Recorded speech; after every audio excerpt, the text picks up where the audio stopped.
Welcome, and we're going to start a brand new topic tonight. And we were talking a little bit a couple weeks ago about confronting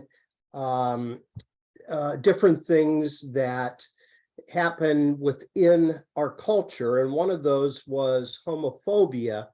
And I got to thinking that one of the things that might be helpful is if we look at the passages of scripture that are often used against the LGBTQ community. So over the next couple months, at least 6 or 7 weeks, we're going to take one passage of scripture each Wednesday night. We're going to open it up and we're going to try to understand a little bit of what it's trying to say, what it's not trying to say, and where there is maybe some possible question marks on the interpretation of how it's read.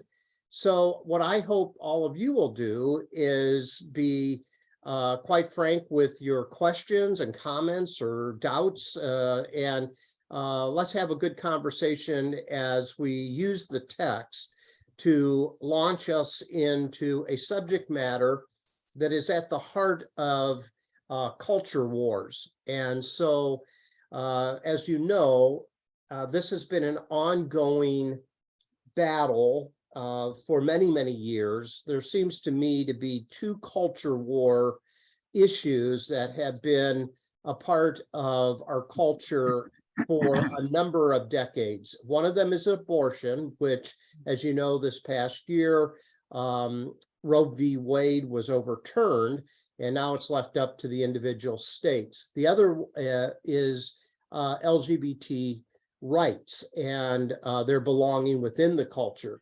So I can refer you back to the previous study that we did called Intersection on Wednesday nights, that how this gained momentum to the point where we find that the gains that have been made by the LGBT community at times seem to be at risk, at least by those that want to push back on it.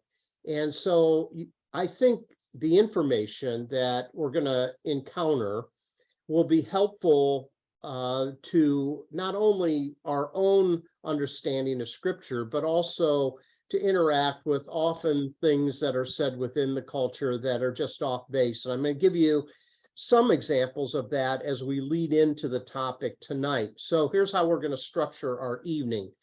We're going to give you some introductory thoughts, and then we're going to turn to the book of Genesis, chapters 18 and 19, and that's going to be our primary text with a couple of cross references where Sodom and Gomorrah are mentioned in other places of scripture. So here's what I'd like to do is just get started with a few things that I think are instrumental to our understanding of the topic that we'll look at. First of all, in the Bible, there are primarily 6 main scripture references that are often used to speak against same-sex relationships. And those are going to be the primary references that we're going to look at over the next 6-7 weeks. These are often called the clobber passages. And one of the reasons it's called the clobber passages is because these are often used to try to beat LGBT individuals into submission. I don't think it's very successful. All it does is anger people, but at the same time, that's the motivation. Thirdly, it is often used to protect a theological tradition. And the theological tradition is primarily the evangelical church, and they see this as a cornerstone issue. If you pull this apart, then other things will come tumbling down. Often these clobber passages are used to inflict a lifetime of pain upon the LGBT community, but sometimes it is so taken to heart by individuals, there's often a lot of self-hatred and shame that is carried by individuals when this topic is brought up. So let's take a look at the 6 clobber passages. Here they are. They're listed from Genesis through 1 Timothy. one we'll look at is Genesis 19. There's a couple of references in the book of Leviticus. That'll probably be a tougher lesson than tonight. I really do think this first one here is quite simple, and we'll get to that in a second. A little bit harder is the mention in Leviticus, and the hardest reference of all is Romans chapter 1, verses 26 and 27.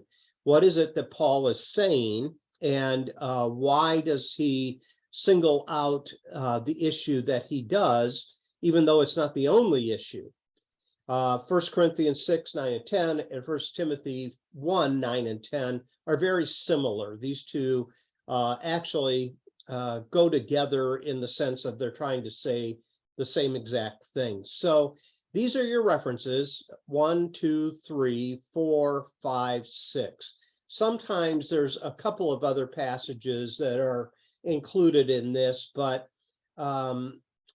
I don't think they are very instrumental. I'll make reference to a couple of them tonight, but we'll go back to Genesis 19 in a moment. Here's what I want to do is I want to just see how the clobber passages are used. First of all, for centuries, this collection of different references have been used primarily to try to convict people to submit to the idea that the longings that they have for someone of the same gender are sinful. And of course, conviction comes along on the heels of that. Secondly, in many ways, I think the purpose of the use of the clobber passages is to try to continue to keep the LGBTQ community in the closet. There is kind of a prejudice there that suggests that they shouldn't come out of the closet. They have their own community. Don't make us feel uncomfortable. Thirdly, to threaten punishment and eternal hell is a way of trying to guilt people and manipulate people and force people to do something that is desirous. It's a means of control by a particular group of people. Rather than celebrating some of the mysteries of God's good gifts in creation, it is often a way of trying to force people to change their mind. And all of us know that if you try to force people, they'll stiffen their neck. And that's where I think there is this constant butting of heads between non-affirming people and the LGBT community. So I don't know if you remember the story of the Sword of Damocles. It's a story that suggests that there's a sword that is hanging over the head of individuals, and it's being held up by a thread. Actually, that goes back to an actual ruler by the name of Dionysius, where this, I don't know if it's folklore or if it's something in terms of urban legend. I'm not quite sure of that, but it has been connected historically. And that has become kind of a metaphor that is often used, that people are cowering because they never know when this sword is going to decapitate them should it break loose. So that will bring us now to this. I think this is very important because the Bible, in order for it to mean anything to anyone, has to be interpreted. And different people interpret the Bible in different ways.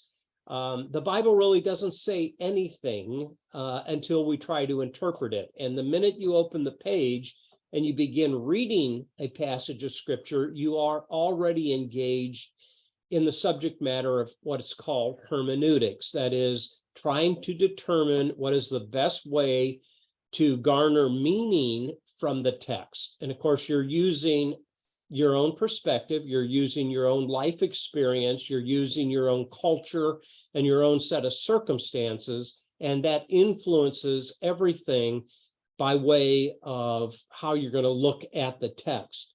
So in the evangelical world, the straight, I'm putting that in quotations, straight lens that is used to interpret scripture usually comes out like this. Number one, it's not a sin to have same-sex desires, but it is a sin to act upon it or to practice it. So the sin is not in the homosexuality itself, it's in the action that is acted upon. Secondly, it usually is framed not by a way of orientation. It is usually framed as a choice, a sexual preference that is intentionally made by an individual. Of course, people that are allies understand that this choice forces people, one, into the closet, or two, it causes people a great dismay because they know that they were born a particular way, even though other people won't recognize that, and there's an internal struggle.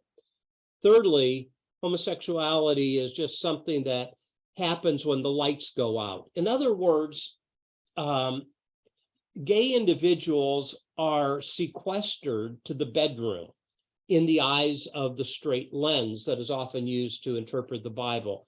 Everything is used in terms of sexuality rather than understanding an orientation, understanding that an approach to life is all encompassing.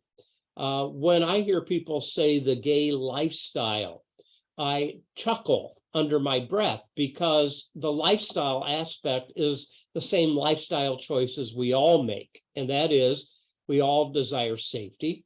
We all desire purpose and meaning. We all desire a nice home, a good job, health benefits, being able to retire and travel, and all those type of things are choices that everybody makes. It's not just a particular community that does that, even though it is often said that, you know, this is something that completely defines the gay community. And that is, that's all they ever think about, sex, sex, sex, sex, sex, right? So this orientation that is often talked about is often challenged by saying people could change and will help you change what is often known as conversion therapy. Now, if you do any research on this, you'll find that it is a torturous thing that people have been submitted to by their parents or their pastor or other individuals in their community. And usually the outcome is not very good. The only people that come out of it are people that are willing to kind of lose their self-identity and to agree with those that are trying to change them. That's where you will get some testimonials. I was once gay, but now I'm straight, you know, that type of thing. Lastly, homosexuals are to be feared because they are groomers. This is the one that raises the hair on the back of my neck. And that is, the gay community is out to make everyone gay. It's just ridiculous, okay? It's ridiculous, and yet it is what is used often to control the populace, and that is fear. If you can instill fear in the hearts and lives of individuals, you can control a lot of things. And you just, if you'll notice how our society works, it operates on fear, it manipulates fear, and it massages fear for the sake of other purposes. And that's what often happens here. So let me stop there. I threw out several things before we get to Genesis chapter 19. Is there any comments, any questions that you have so far? I actually have two comments. Yeah, go ahead. One is, me and my wife have talked about this and then we said it several times, it's like, if it's a choice, why would somebody choose to be, something, number one, that It's so hard they for know them.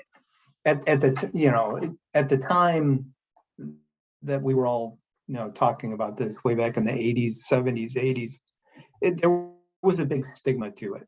I think it's gotten a little progressive, more progressive in the younger generations. And the second one about the groomers, it makes me think of my younger son, who is 26, and I'm not crazy about it, but he goes to bars and he says there's gay guys who hit on him and they know he's straight. Mhm. So I mean, there are some. I mean, Sure. it's obviously not all of them, but Mhm. I think there is a little bit of that. Sure. But those Well, stories, it's I think, are blown up. yeah, I do think they're exaggerated. And I do think also that there's a lot of straight guys that hit on women and make advances as well. So it's not just something that is true to a particular community. I think that is true of people that do want to engage some type of relationship, whether it's emotional and or physical too. So that's not talked about a whole lot, but this is often used in this particular topic. Anybody else?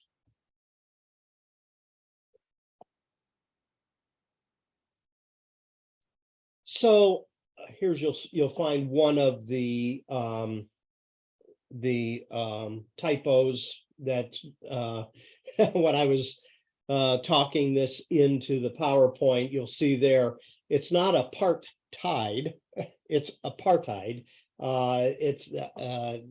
So you can see it on the screen here. I corrected it.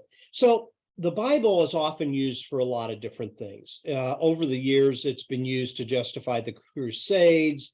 For many years in South Africa, apartheid was justified by the Bible. Sometimes it's used to justify segregation, to persecute Jews. Even Nazi Germany used the Bible to justify the Holocaust. So you can really prove anything from the Bible if you want to pull individual verses out and use them that way. This is a consequence that I think happens when you pull out individual verses that kind of work in favor of the worldview that you want.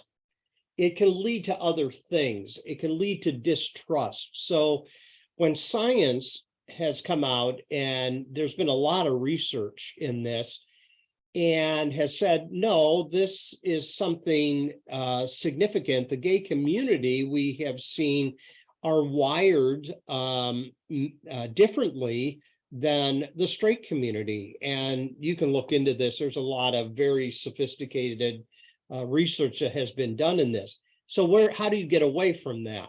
Well, the Bible sometimes is used in such a way to be interpreted literally as an opposition to scientific discoveries.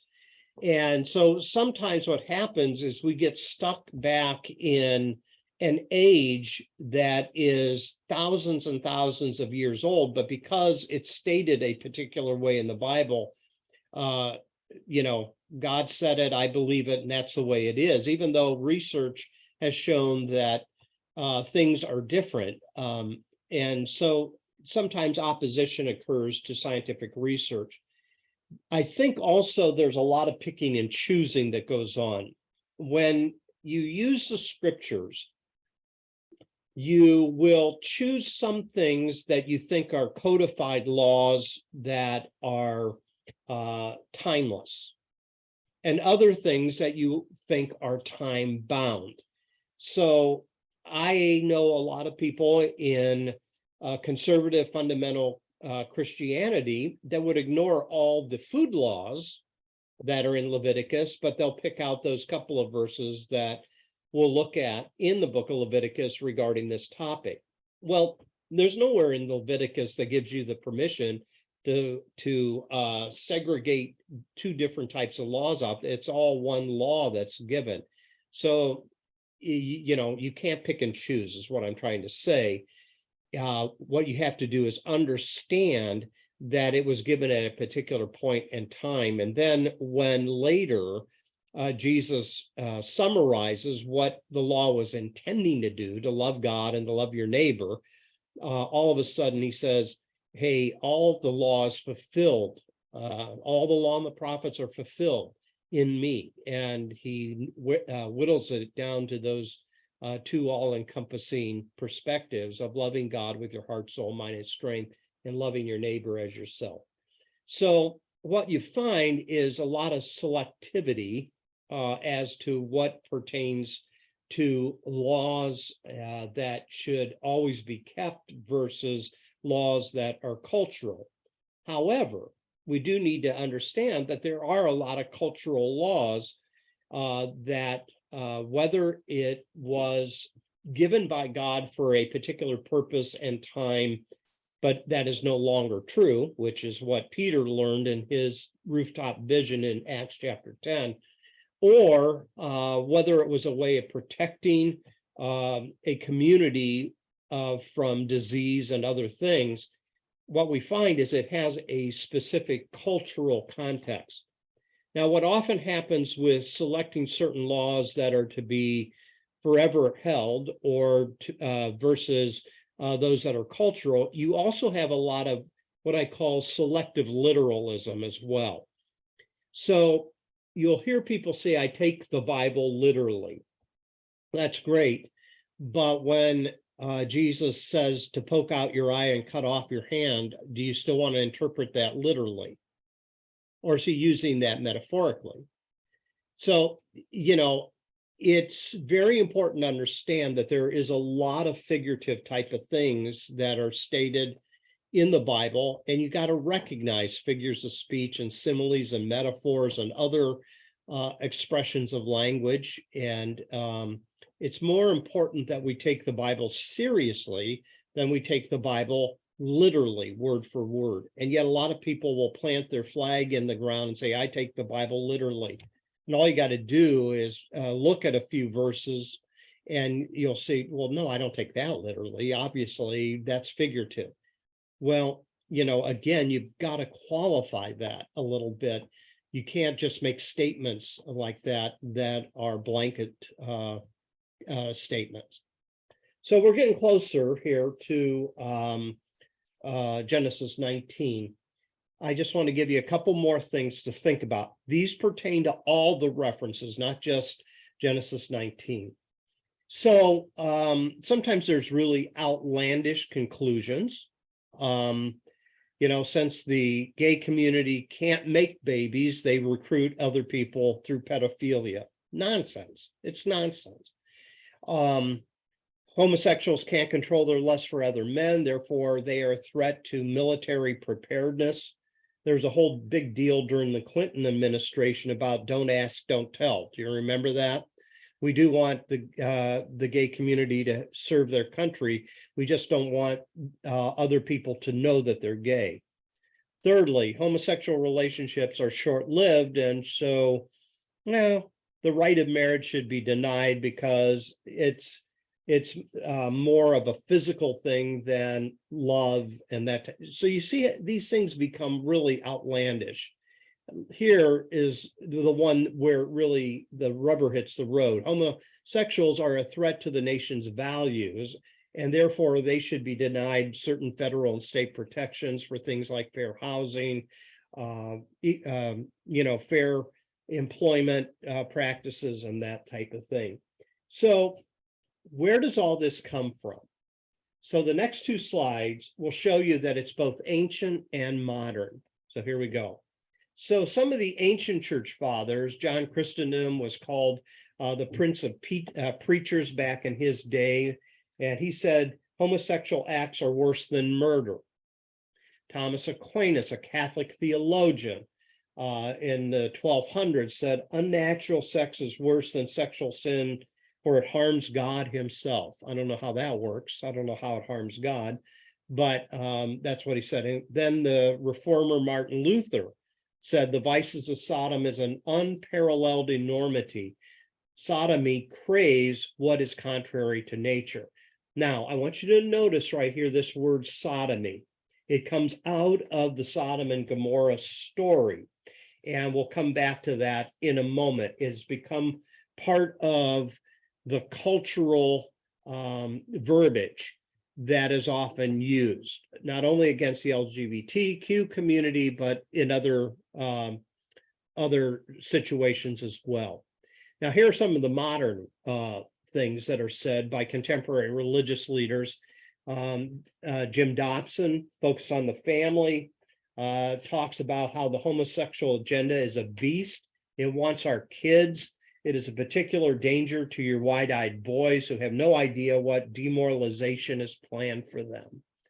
So you can see how this raises fear, especially Jim Dobson, who became the parent to all parents, telling parents how to raise their kids in the 70s and 80s especially.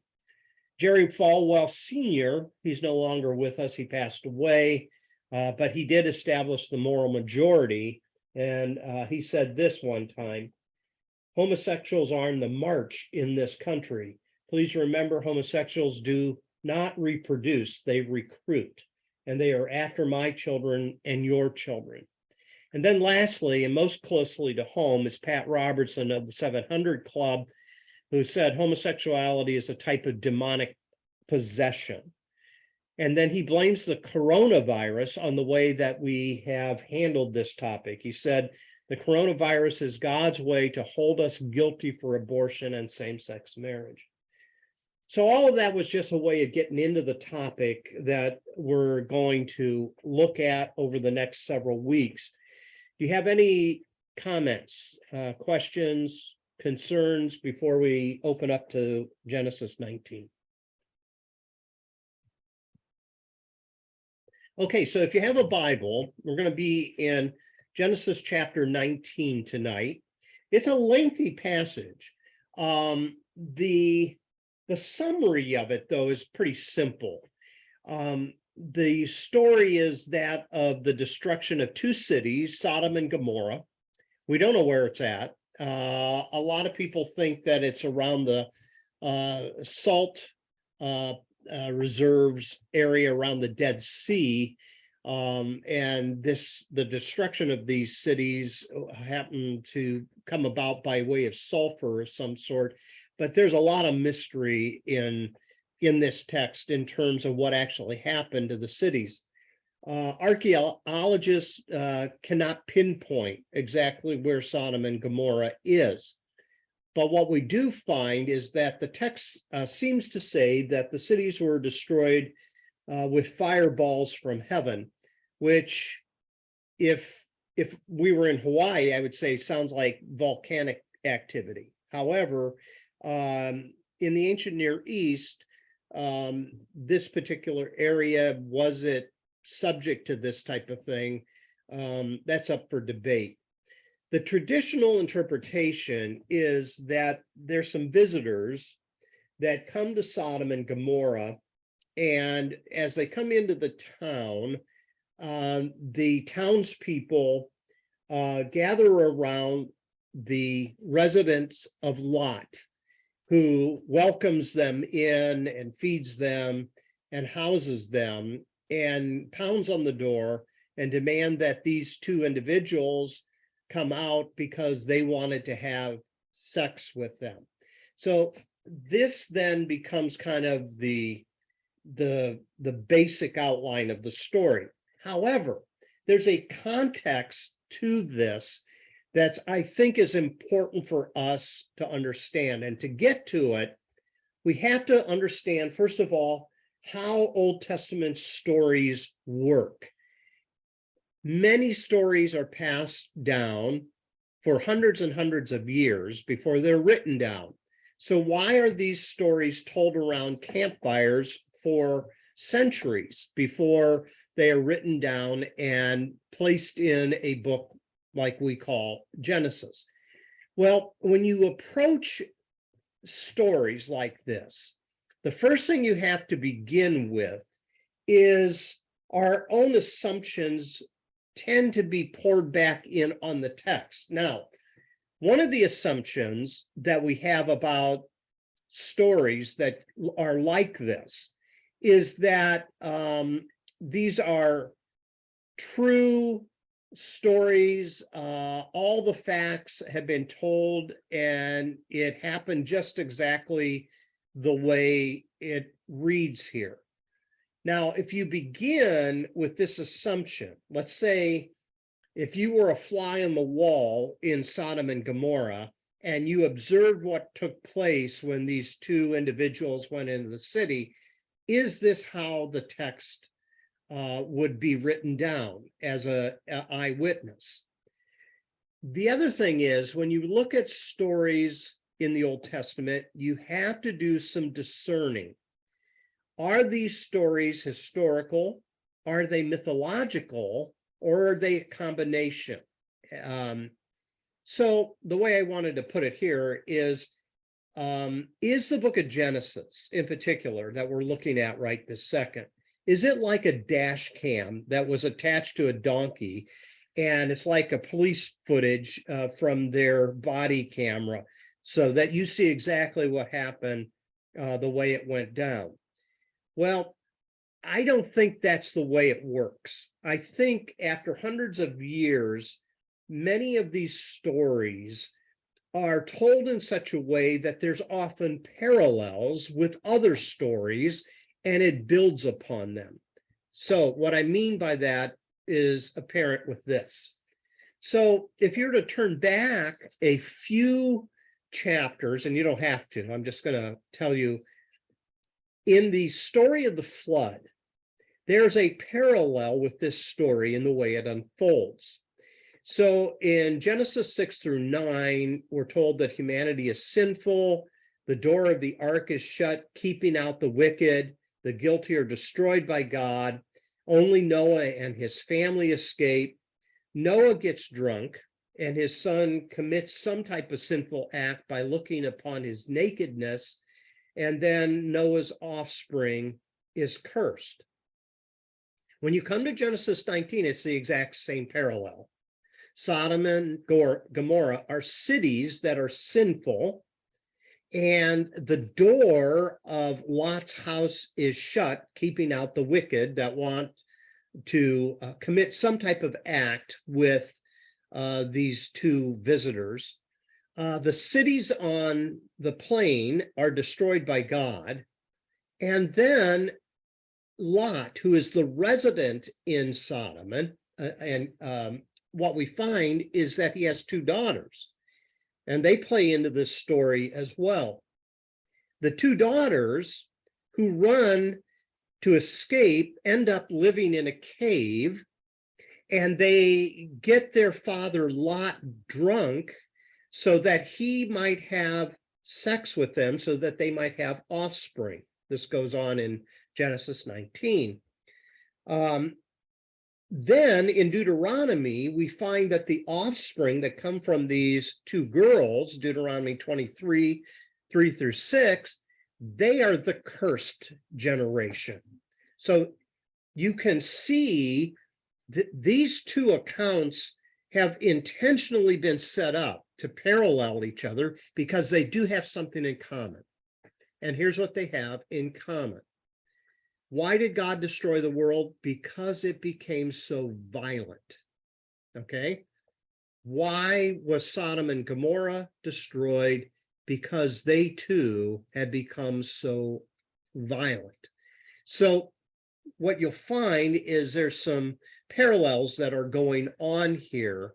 And I think the story is structured in such a way that, like Noah, only ends up saving his family because no one else would listen, so too Lot and his daughters are the only ones that are saved because no one else would listen as well. Even though Abraham will try to intercede on behalf of Sodom because he knows his nephew Lot is there, And there's an interesting thing that happens in the text.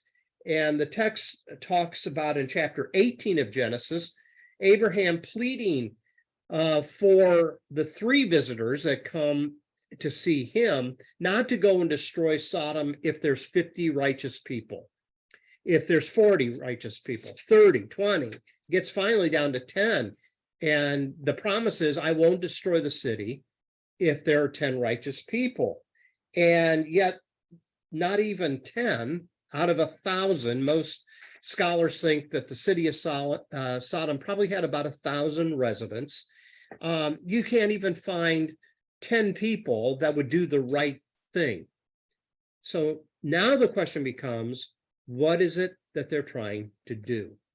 So let's begin in Genesis 19 and take a look at verse 1. So we'll read this as we go along here. So I want you to keep in the back of your mind Genesis chapter 18. Genesis 18 talks about Abraham. He's sitting under a shade tree. How apropos. And there's three visitors that come along, and he shows them hospitality. Take a look at chapter 18, then we'll get to chapter 19. It says, the Lord appeared to Abraham near the great trees of Mamre, while he was sitting at the entrance to his tent in the heat of the day. Abraham looked up and he saw three men standing nearby. And when he saw them, he hurried from the entrance of his tent to meet them and bowed low to the ground. He said, if I have found favor in your eyes, my Lord, do not pass your servant by. Let a little water be brought, and then you may all wash your feet and rest under this tree. Let me get you something to eat so you can be refreshed and then go on your way now that you have come to your servant. And so then it goes on and he breaks out a tender calf that is prepared as a meal in verse 7, verse 8, he brings out curds and milk. I mean, he just lavishes hospitality upon them. And then it's revealed in verse 16 of chapter 18, when the men got up to leave, they looked down toward Sodom, and Abraham walked along with them to see them on their way. And then the Lord said, shall I hide from Abraham what I'm about to do? Abraham will surely become a great and powerful nation, and all the nations of the earth will be blessed through him. Keep this in the back of your mind. That is a restatement of the Abrahamic covenant in Genesis chapter 12. Okay, I'm going to bless you, and the nations are going to be blessed through you. For I have chosen him so that he will direct his children and his household after him to keep the way of the Lord by doing what is right and just, so that the Lord will bring about for Abraham what he promised him, the Abrahamic covenant. And then the Lord said, the outcry against Sodom and Gomorrah is so great, and their sin is so grievous, I will go down and see if what they have done is as bad as the outcry that has reached me. If not, I will know. So now Abraham is concerned.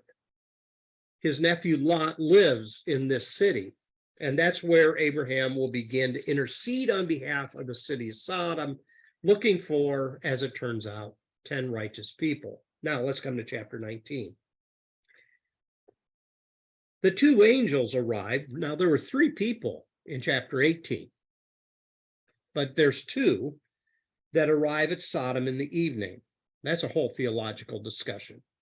Who is the third one? Many scholars think it is a pre-incarnate appearance of the Lord as the third individual, and that the other 2 are angels.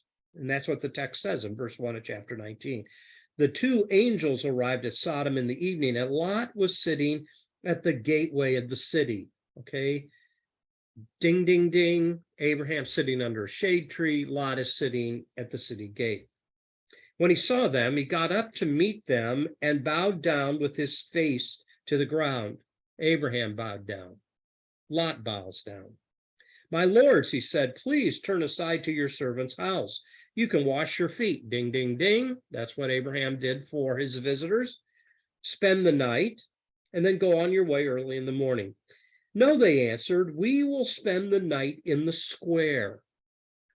But he insisted so strongly that they did not go with him and enter his, and they did go with him rather, and entered his house. He prepared a meal for them, baking bread without yeast, and they ate. Before they had gone to bed, all the men from every part of the city of Sodom, both young and old, surrounded the house. They called to Lot, where are the men who came to you tonight? Bring them out to us so that we can have sex with them. So first thing to note, the parallel now between Abraham and Lot. They both show gracious hospitality. They both provide for their guests. They are individuals that bend over backwards to meet their needs and show acceptance to them. And here in this context, Lot is going to go out and try to intercede, just like Abraham did, but this time for the angels. Take a look at verse 6. Lot went outside to meet them and shut the door behind him and said, no, my friends, don't do this wicked thing. Look, I have 2 daughters who have never slept with a man. Let me bring them out to you, and you can do to them what you like. But don't do anything to these men, for they have come under the protection of my roof. Now, Lot offers his 2 virgin daughters up to the men of the city to allow them to rape his daughters. And he's doing this as a way of trying to intercede on behalf of these 2 visitors. And what happens is they begin to try to force their way into the house. And it's interesting that the angels, verse 10, inside reach out, pulled Lot back into the house and shut the door. Then they struck the men who were at the door of the house, young and old, with blindness, so that they could not find the door. So there's this divine intervention that takes place that allows Lot and his family to escape. And that's what they say next. They, get out of here, basically. The text goes on. And it's interesting as he's pleading for his family to escape with him. It says here in verse 14, the son-in-laws thought he was joking. So, they write it off and they stay behind. Okay, so that's kind of the bare bones of the text. The key question now becomes not just what is this activity and what is it telling us, but you've got to keep in mind these contrasting postures. And that is Abraham and Lot are paralleled here between these 2 passages of scripture. Why? What is it that's trying to be communicated?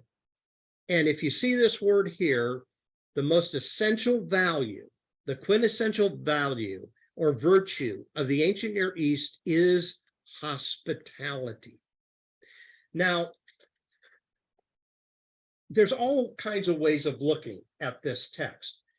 In Kent Dobson's study Bible, there is a paragraph that he inserts in with this text in Genesis 18 and 19 that he calls the desert law. The desert law, what is that? Well, the law hasn't even been given yet. But here's what he says. He says, in the ancient world, hospitality was a high moral ideal, a kind of law of the desert. All nomads or semi-nomadic people needed hospitality from time to time. Welcoming a foreigner or stranger into your tent ensured the same treatment when the tables were turned, when you needed that type of provision. And so what he says, and I'm not going to read the whole thing, I think that's very insightful here. What the text is trying to get across is at that point in time, the great value that people that were on the move throughout the desert, the great value or a virtue or a sign of righteousness was you're willing to have an open heart and an open mind to invite people in you've never met into your home and provide food and shelter to them.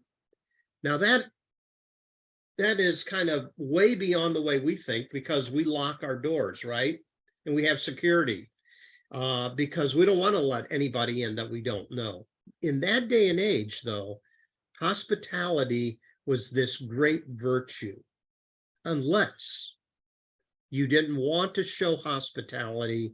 And the only way you could drive people out of your vicinity, your neighborhood, your community, your city, is by treating them so bad that they would not at all want to pass through your city again. Keep that in the back of your mind. Questions or comments? Can you hear me by any I chance? can now, yes. All right, miracles. Judges 19 is quite similar to these two. Mm-hmm. And there again, there's a parallel where I think the one guy takes them into their house and they offer up the two women. Mm-hmm. That's a good point. And sometimes that's an extra clobber verse sometimes that is used. But I really do think that the parallel there is more on the daughters than on the subject matter of homosexuality and same-sex attraction and relationship. So that's why I didn't put it on to the clobber list. Okay. But you're very insightful, Shelley, because there is a parallel between Genesis 19 and Judges. What chapter is it again? Judges what? 19. Judges 19. Okay, thank you. So there is a parallel there, though, and that's important to take note of. That's, yeah. Other comments, questions?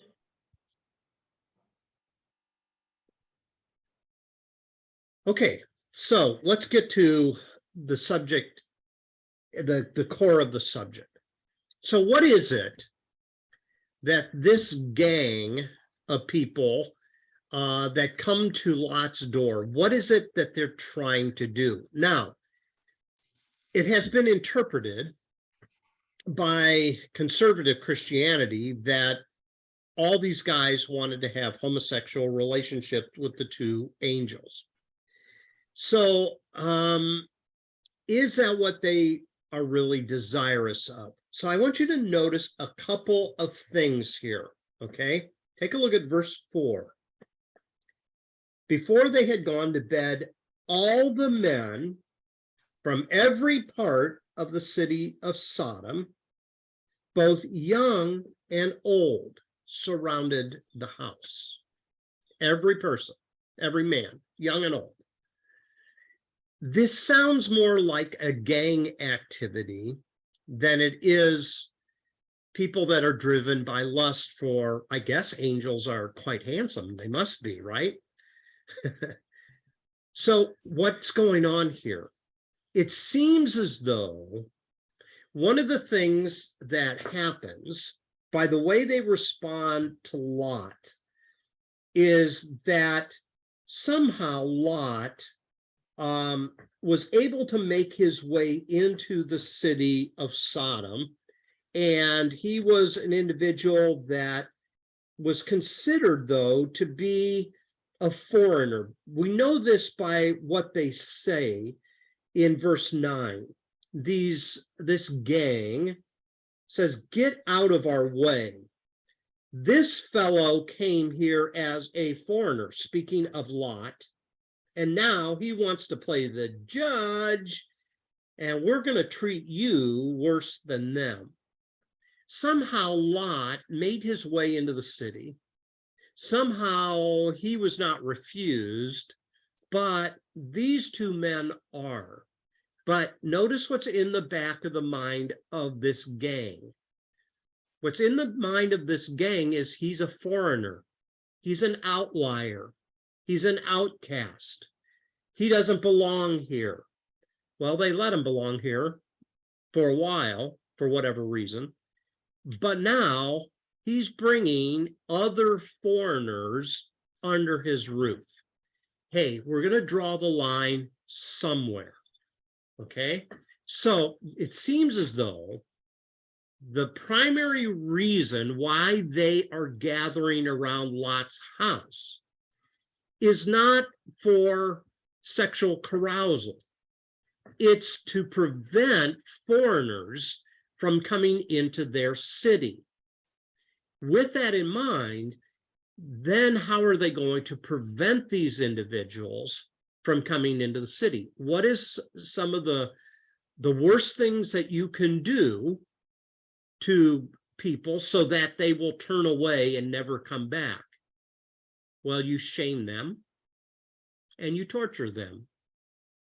And one of the things that is in the core of this passage, and like I said, this particular passage, I think, out of all the Clobber passages, is the easiest one. This is about gang rape. It is about intimidation. It's about power over. It's about making sure that the foreigner, the people that are not wanted, get used and abused in such a way that they will not insist on coming into the city or bringing other people into the city either. So it's a very closed city. It's a very gated community that's trying to keep people out of their city. So here's, I think, where it gets clearer. In the ancient world, sex is not just intimacy. In war, it's also an act of humiliation. It is a way of torturing people that you are conquering. It seems to me that there's nothing in this passage that is about homoerotic desire. It's about dishonoring these two visitors. It's about stripping them of their worth. It's about shaming their masculinity and taking away their humanity. It's a very violent, shameful thing. And it's in contrast to Abraham and Lot's hospitality. So this is not about same-sex attraction. It's not about love. It's about violence. It's about using sex as a weapon. It's about raping these two angels.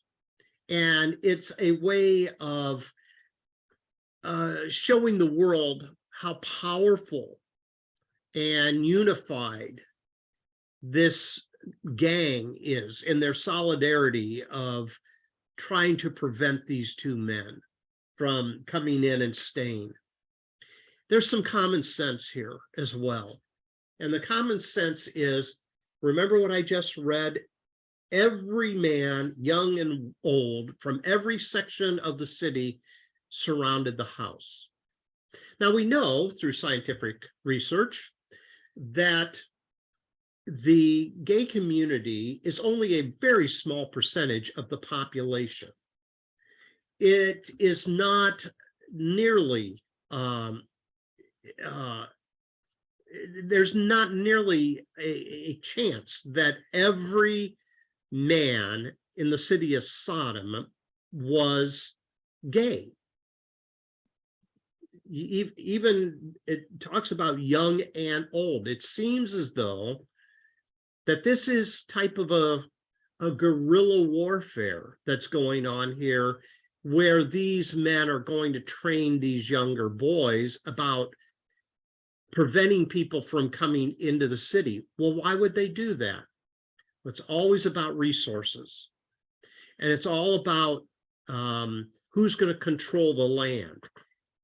And it seems to me that in the area of Sodom, this gang wants to control the resources, wants to control the land, and doesn't want to be hospitable to other people that might be traveling through that section. Okay, does that make any sense to you? Do you want to do any pushback on that at all? Any questions?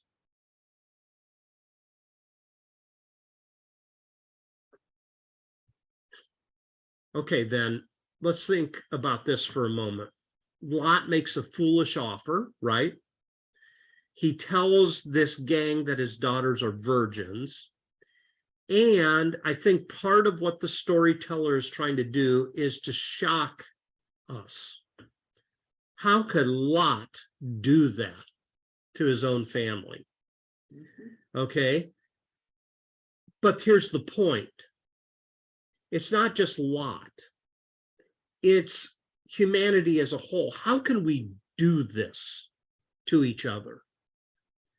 How could a whole gang of men come and treat others the way they treated these two angels?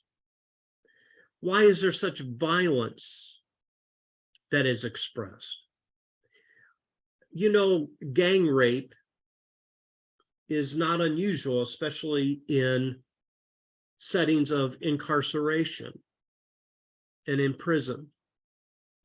And, you know, if you watch different, you know, at one time I was watching, this is several years back, there was a show called Prison Break, and it shows the gang activity within these places. And I think one of the things that the storyteller is trying to do is to shock us into a way of saying, how can humanity be so vile?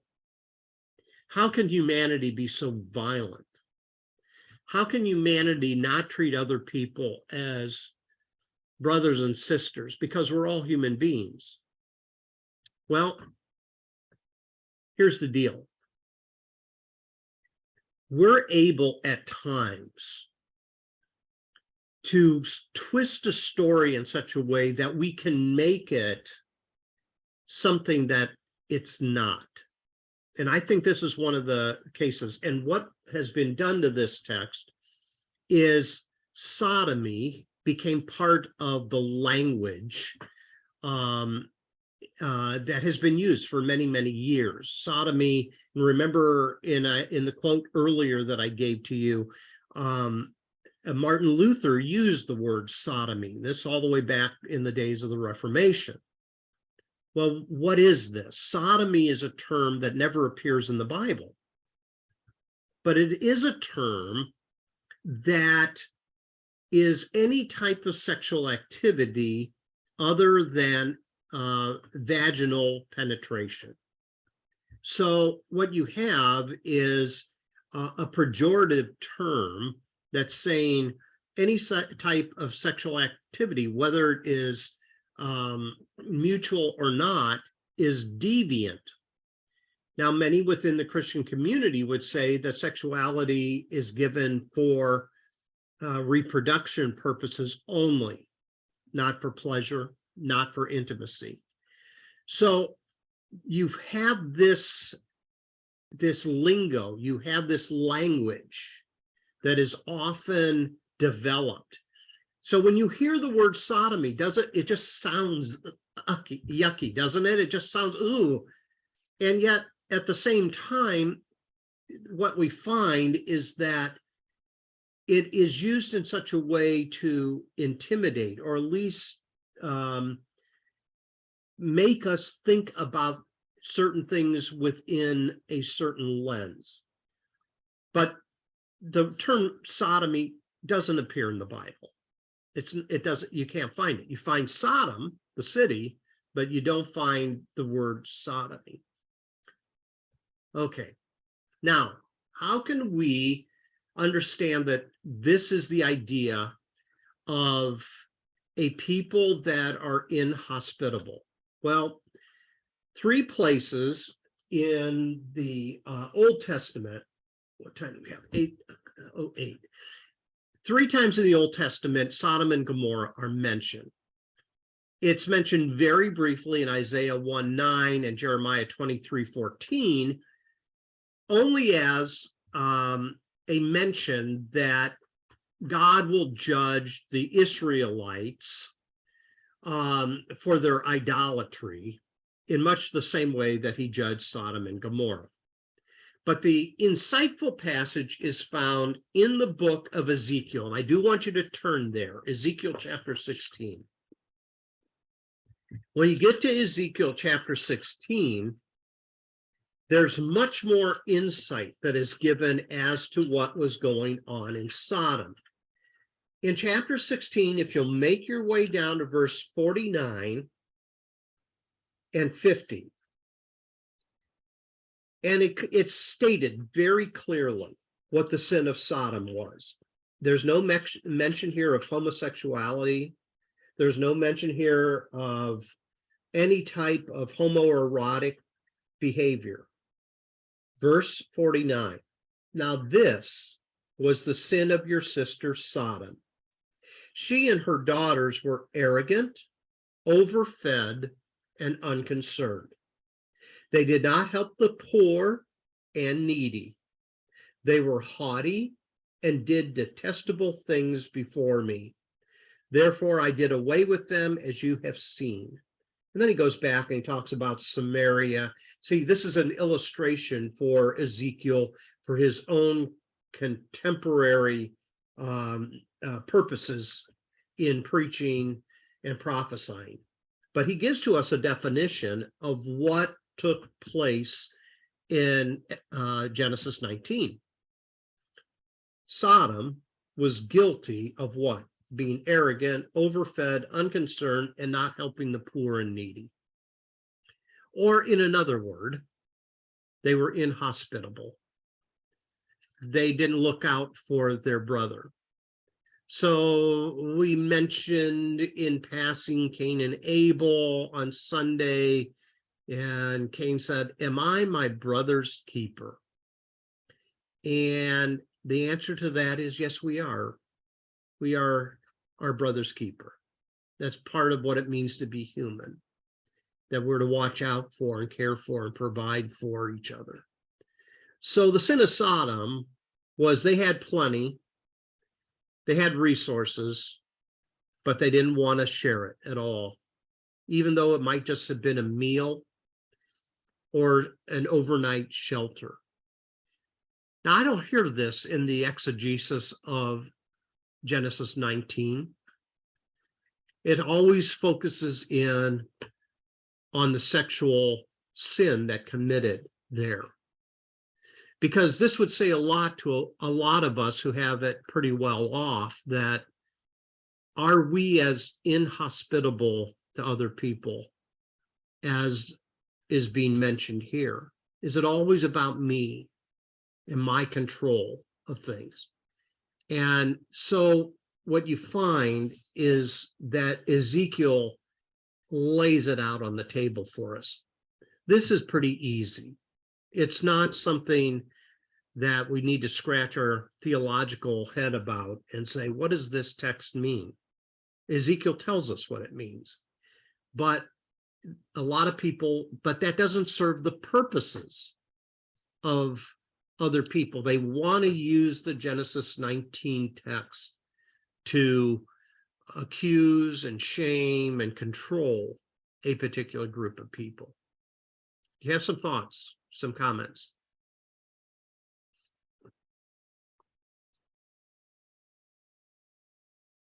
Okay, so there's 2 places in the New Testament where Sodom and Gomorrah are mentioned. And here's where we're going finish for tonight. Go to the New Testament book of Matthew, and you're going to make your way to chapter 10 of Matthew. And when you get there, Jesus is going to reference Sodom and Gomorrah. But let's take a look at the context. Okay, so in Matthew chapter 10, verse 1, it says, Jesus called his 12 disciples to him and gave them authority to drive out evil spirits and to heal every disease and sickness. Then the disciples are named. And then in verse 5, it says, these 12 Jesus sent out with the following instructions: do not go among the Gentiles or any of the town of the Samaritans. He wants them to initially go to the house of Israel. Verse 9 says that when they go out into these communities, not to take any money from the people that they are ministering to. It says, do not get any gold or silver or copper, verse 9, to take with you on your in your belts, no bag for the journey or extra shirt or sandals or staff, for workers are worth their keep. Whatever town or village you enter, search for some worthy person there. Well, who is the worthy person? Oh, the person that's going to let you stay in their house. Hospitality again. As you enter the home, give it your greeting. Now, if the home is deserving, let your peace rest on it. If not, let your peace return to you. And if anyone will not welcome you or listen to your words, well, shake the dust off your feet. And when you leave that home or town, in other words, be on your way. Truly, I tell you, it will be more bearable for Sodom and Gomorrah on the day of judgment than for that town. So in Jesus' mind, he's thinking of Sodom and Gomorrah as he's telling his disciples to go out and to trust the hospitality of people, to take them into their homes as they are ministering to them. And if there are people that are closed-minded with closed doors, then just go on your way. Just go on your way. Do you see? He's building upon what has already been laid down in the Sodom story. In other words, just go on your way. Their judgment will be on them for not having this deep value of hospitality. Okay, so again, the disciples are outsiders. They're the people that don't belong as they go through these villages, but they're trusting on the hospitality of good people to take care of them. Some thoughts or questions there? Okay, one more.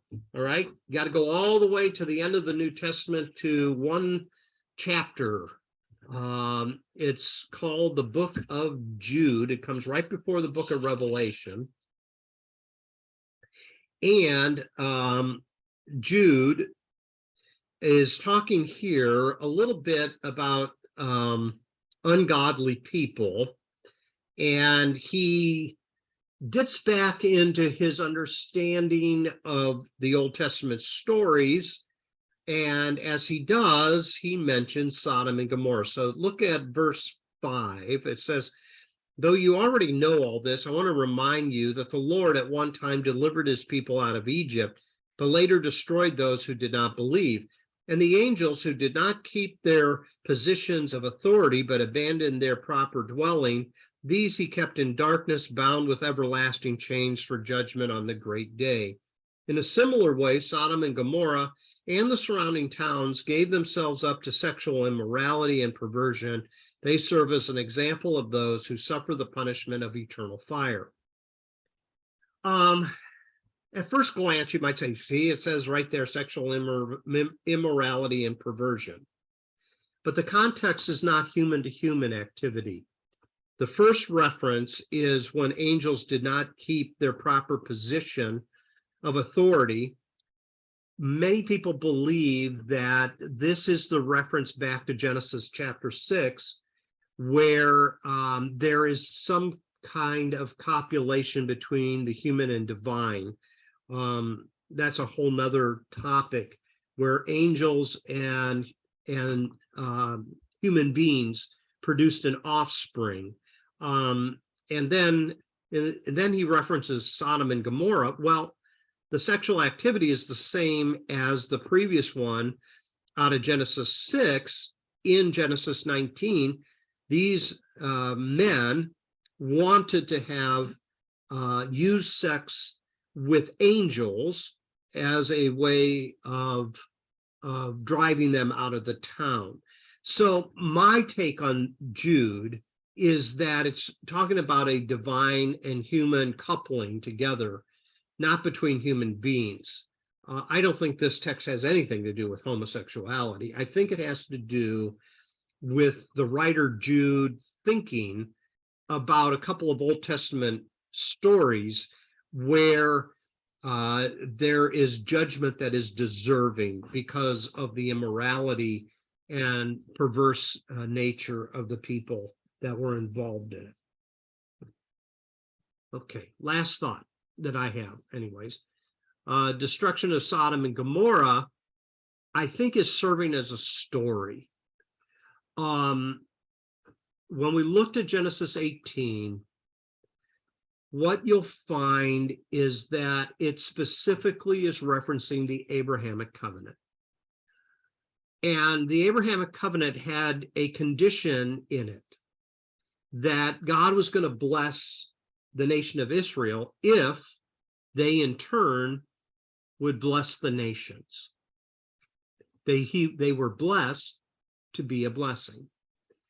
And it seems as though the story of Sodom and Gomorrah is illustrative of a type of people that are not worthy of the Abrahamic covenant blessings because of their wicked and violent expression toward outsiders. So my take on Genesis 19 is it's all about exclusion. And it's all about torturing people to make sure they know that they are humiliated and excluded and that they'll never come back through, and threaten the use of some of the resources, as Ezekiel told us in chapter 16. So let's see if you have any questions that you want to talk about in the next minute or two before we close off tonight. Any thoughts?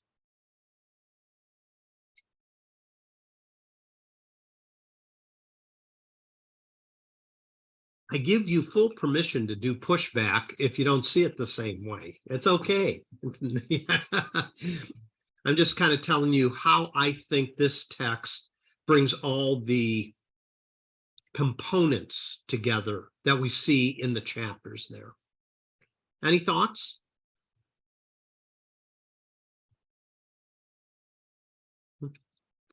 You are very No, shy. I just never noticed. I never noticed the Jude passage. I guess I'll have to. I don't know that just. I'm gonna have to read that a couple times. How does it strike you initially, Tony? I mean, initially it strikes me as gave them, I guess I'm separating the two, the angels in chains with Sodom and Gomorrah and their surrounding towns, gave themselves up to the sexual immorality and perversion. I don't know. That's how it strikes me. But I'm still, I guess I'm still figuring this out. Well, we all are. And, it's a journey that's never done. I mean, all I'm sharing with you is it's not a simple topic. And it's a topic that I think has been confused and muddied up by certain types of biblical interpretations that serve certain types of political agendas. And I think that to revisit it is important. And whether we come to the same conclusion or not is okay. That's fine. It's just that we're actually wrestling with the text and we're trying to see how all the components of it fit together, that we're not, just pulling out individual verses as a way of trying to use as a proof text. I think that's the most important thing to take away. So one thing I also think about is, so the reason you remember, obviously you remember Abraham and Lot kind of parted ways, Mhm. and Abraham said, pick where you want to go and I'll go the other way. Right. And he picked the land of by Sodom and Gomorrah Mhm. because the land was very good for cattle. Mhm. So to me, that sounds like Sodom and Gomorrah were kind of blessed with some material goods, and that kind of makes more sense that they that they were being blessed and they weren't being a blessing. Right. Yeah. They had resources. And that's a great, again, you're doing a good job of even going back further than I did tonight in Genesis. Part of that story is the reason Lot chose to go there is because of the amount of resources that they had there. He knew what would be best for his cattle, and flocks and that type of thing. Good, good, good, good. Very good insights. I Anybody? have one Yeah, go ahead. question. Lot offers his daughters up, but Mhm. yet down in verse 14, they said they were pledged to be married. So why would he do that if he knew that they were pledged to be married? Well, I think what's going on here, remember we read on one of the verses there that the son-in-laws did not believe. They thought it was a joke and they did not Oh, flee the okay. city. So I guess the way I put this together is, were they married or were they betrothed to be married? They're both virgins still. Okay. Yeah, it says they were pledged to be married. Yeah. So it seems as though the modern terminology we would use is they were engaged. Okay. Yeah. And they were going to go with their dad and flee the city, but their fiancés said, nah, I don't believe that, or this is Okay. a joke, and they didn't go. So when you read how Lot first goes to a small community called, I think it was Zoar, if I remember correctly. And he hangs out in this city for a little while, and then he doesn't even feel safe there. And they flee out of that community. And the text tells us that they were living in a cave for a while. And so I think the daughters think that this is our lot. No, no pun intended. This is our lot in life, right? That we're going to live the rest of our days in a cave. How are we going to have kids? How are we going to have a family? And that's where they get Lot drunk and sleep with him to produce offspring. So why would he offer daughters? That might be a question. Well, he offered up the daughters because they were his possessions. They weren't, if they were just engaged, they weren't married, they weren't owned by their new husbands. They were owned by Lot, so they were his to give away. They were just possessions. That's a great insight. Right? Yeah, Brenda, that's a great insight. There's not a real high value of women in that day and age. Unfortunately. They were second class. Yeah, second class, considered property, that type of thing. Okay, Esty, what were you saying? No, she just, Brenda answered it. Oh, okay. Yeah. Okay, anybody else want to have any more interaction on this first clobber passage? Okay, just one last thing. I'm sorry. No, I don't don't think all of the men of the city went. I think it was more of a, I don't think they literally all went. Otherwise, he wouldn't have had to go look for his two son-in-laws. They would have been right there. Could be. Yeah, But I don't know. I don't know how that went down. I really don't. The storyteller is trying to say that this group of men, both young and old, all gather around. We don't know how young we're talking, and we don't know.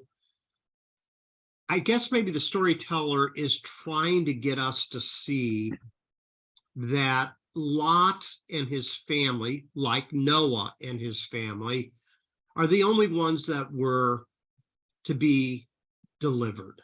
And, you know, the particulars, again, if we had a dash cam on a camel back then, what would we see? I don't know. But, you know, it's just one of those things that, you know, we just hear the text as it sets us up to feel the pathos of the story. And I think that's what's happening in chapter 19. Anyone else before we sign off?